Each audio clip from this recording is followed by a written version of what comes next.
natapos na rin. Opo. Natapos na rin. Mga kapatid, Ano po, Secretary, ano po ang ginagawa natin ngayon? Okay, ganito. Natapos na ang aming pag-uusap sa mga opisyalis ng Indonesia, no? Of course, sa kanilang kapulisan, ng mga generals at yung mga dapat na pag-usapan ay napag-usapan na namin. Opo. At ako yung nagpapasalamat sa Indonesia. Of course, pinapaabot kong pasasalamat ang ating Pangulo at ng Republika ng Pilipinas dahil nahuli nila si Alice Go at ngayon wala nang balakid. Kukunin natin si Alice, inaalis ang papeles at iuuwi na natin siya sa Pilipinas. No? And today is, this year is the 75 years of Philippines-Indonesian friendship. Yes. No, nagkataong pang gano'n. O kasama natin ang ating ambassador, si Chief Marbil, mga tiga-BI, mga tiga-NBI, ha? Oo. Si Chief Marbil, Oo.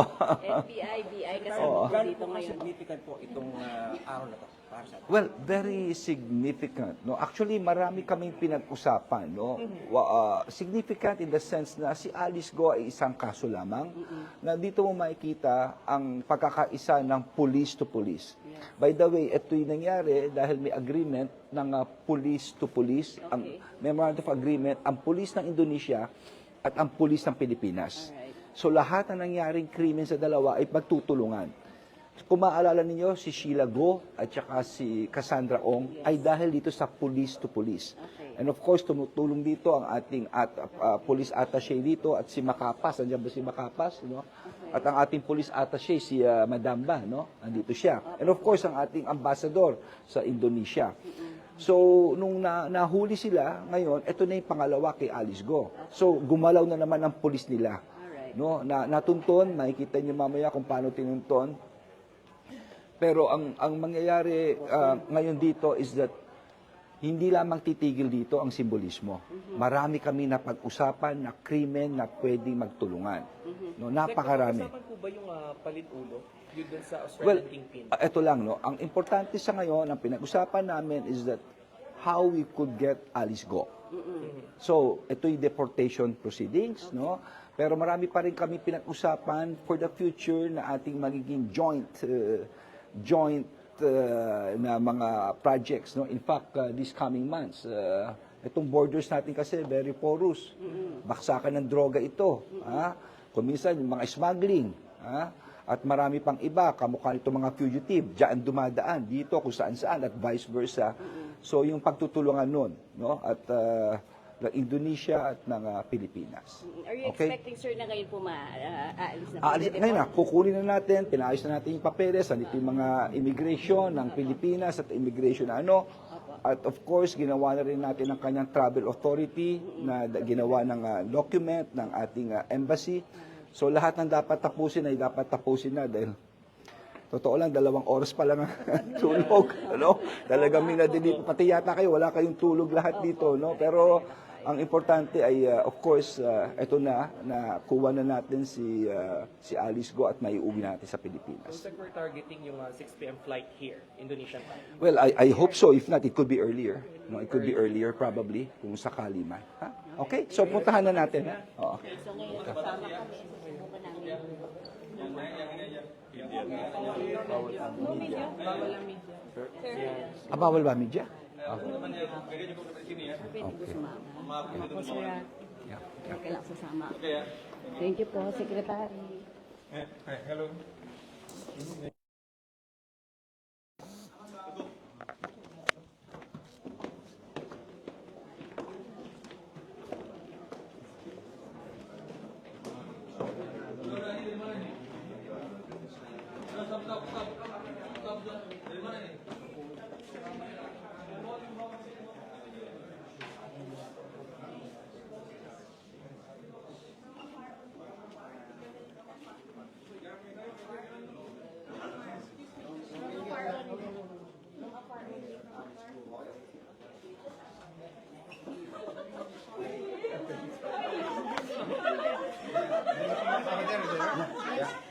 Toilet.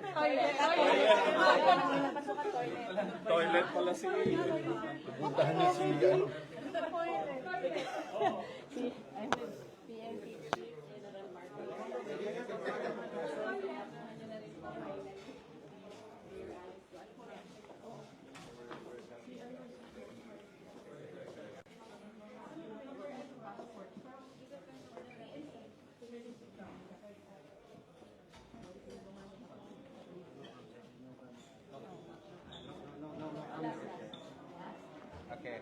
Enough, yeah? Enough. Enough. To go outside, yeah? This is, okay. Opo. Sige, sir. Kita tayo, sir, mamaya. Sama. Sama.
Chief of Philippine National Police.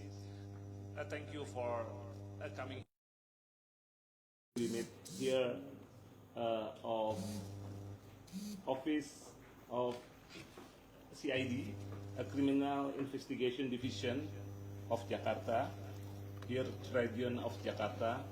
And then, yes, because Alice Go is detained here for 2 nights, yes, for 2 nighs, and then after this meeting, and then Pak Krishna will come here, and then we can hand in over of Alice Go to Your Excellency. Thank you. Oh yeah.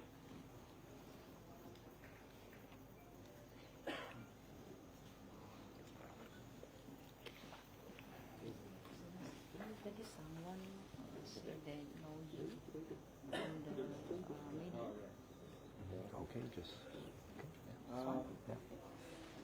Excellency, Mr. Secretary, Yeah. Madam Ambassador, and distinguished ladies and gentlemen, let me introduce. This is Colonel Wira. Colonel Mira. Yeah. Okay. Because Interpol, we don't have any troop or action unit. So normally we use another unit. So the unit who will work with me at the time in order to capture Alice is his unit. The unit from the general staff. And the leader of the unit is Lieutenant Colonel Ropan.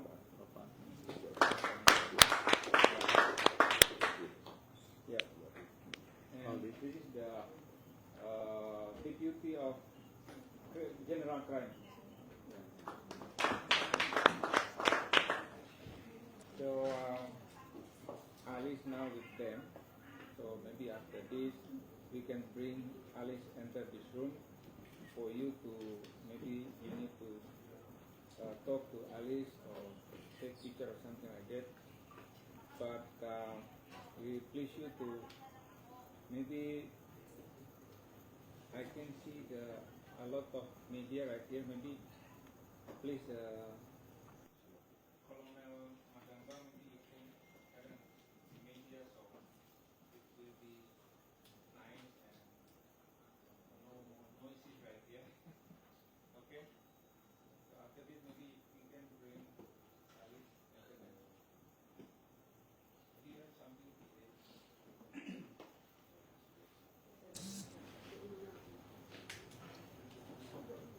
Mic test. Mic test. Right. I think it's already. Okay. Okay. Good afternoon. First of all, I would like to thank each and everyone from the Indonesian police, from the Interpol to the CIDG, the Criminal Investigation Division.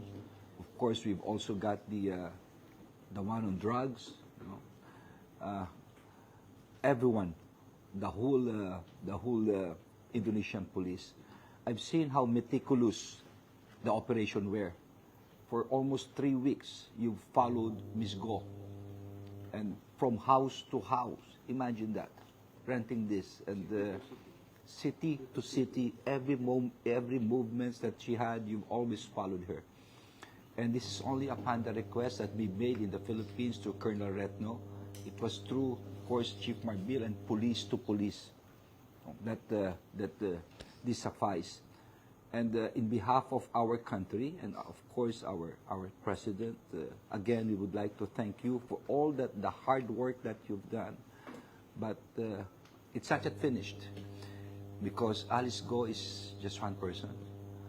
Both our countries are facing so many problems, challenges in the future, drugs, other forms of criminalities, and we share borders like the seawater that we have to patrol together. So we've agreed that we will continue to talk and to cooperate and have common strategies and plan of actions in the future. Again, please accept our thanks to the police and to the government of Indonesia. Thank you.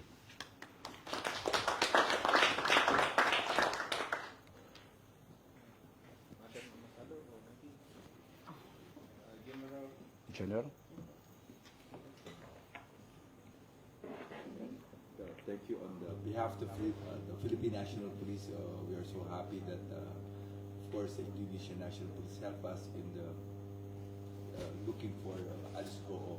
And what I think for sure that your general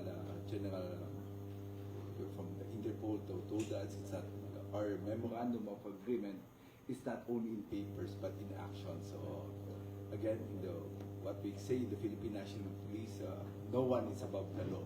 So we are looking for everybody, and it's a guidance coming from our secretary, the Secretary of Interior Local Government, Secretary Abalos, who's always guiding us, and of course making sure that every steps made of the police are ensured and successful. On behalf of the, of course, Ambassador here. I will not say the Philippine National, but of course the Philippines. We are so happy that your country helped us in the pursuing the truth about fugitive people. So thank you so much.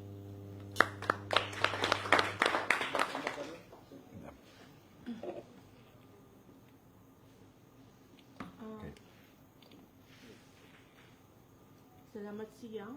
Selamat siang. Yes, on behalf of the Philippine Embassy in Jakarta and also on behalf of the Filipino people, we really salute the Indonesian police and the Indonesian government and everyone who has helped us in this very challenging undertaking.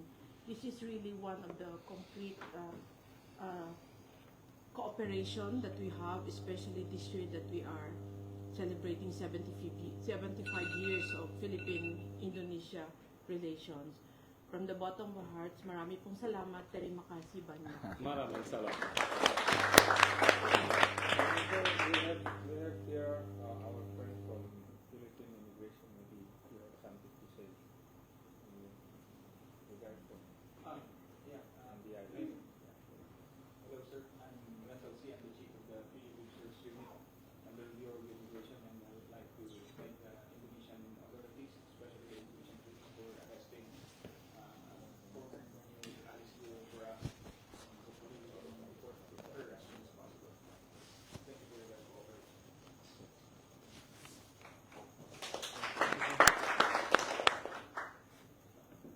Oh, no?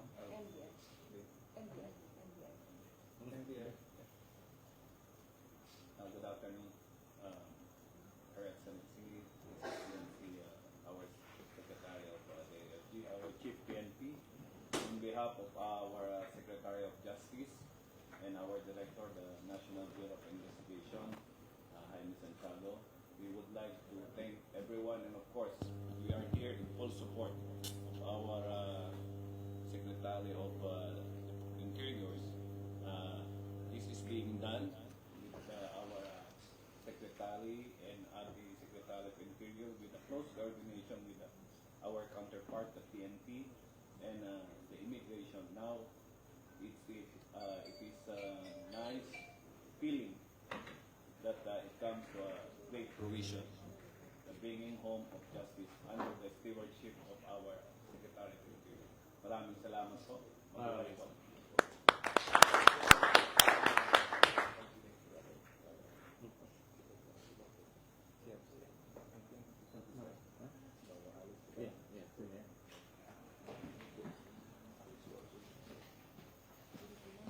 Your Excellency, Secretary, Madam Ambassador, and Chief of Philippine National Police, from NBI and from Immigration, we already finished about letter of a permit for Alice Go release from here, and then we will handing over to you, and then now we wait Alice Go.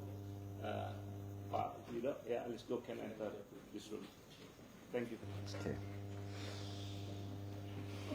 Thank you very much for Thank you. Yeah, thank you. Thank you, Director. Thank you so much. Director. Ipirma ko yung release.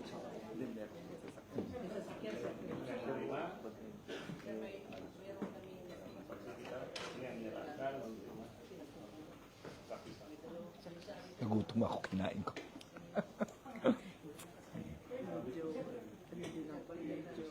Pero yung mga pinangako ko kanya, dapat gawin natin, nasisira ang relasyon. Pero hindi ko tayo sasabihin. Pero nakita mo, yung tampo. May tampo para yung tatlo, pinawag pa yung dalawa. Ano ba yun? Yeah. Hi, sir. Alice. Oh, ikaw pala si Alice. Hindi kita Opo, nakita nakikilala. ko tayo before. Saan? Tarlac po, sir. Ando ka ba nung mayor ka noon? Opo. Ando sila, no? Sila governor? Opo, opo, sir. Yung nagpunta. Ikaw talaga. Sir, katulong. May dekreto kasi. Di bale, basta importante. Totoo, tingnan Opo, sir. natin Opo. ito. Ha? Kaya nga, kumuha na kami ng private plane dito para maano. Kasi ako tingin ko, para ngayon Chinese.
lahat natin.